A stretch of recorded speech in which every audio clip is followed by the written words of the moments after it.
A concept of investing that seems awfully easy but is terribly misunderstood by investors is inflation. Inflation simply means that money over time loses value.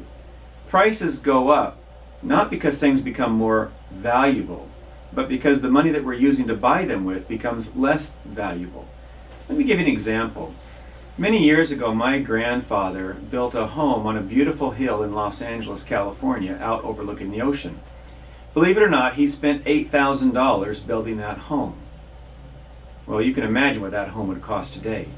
If he would have taken that $8,000 and stuck it in a shoebox and wrapped it up tight and saved it, and if I would have taken that shoebox out today and opened it up, I would have found $8,000.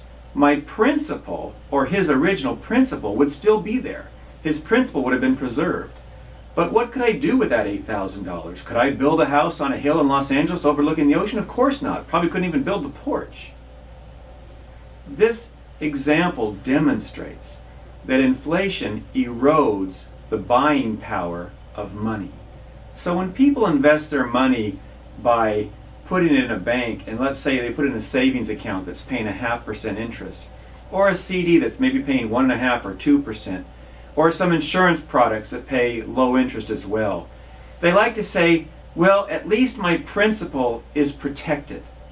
Well, how can your principal be protected if my grandfather could have built a house for $8,000, and yet with that same $8,000 I can't even buy a decent used car? Inflation eats away at your principal. And so when people put their money in those kind of investments that they call risk-free or safe money investments, and they say, well, at least I'm not losing money, I like to say, well, let's just say that you're losing money safely. Inflation is a great risk to investors. We need to invest to at least stay ahead of it.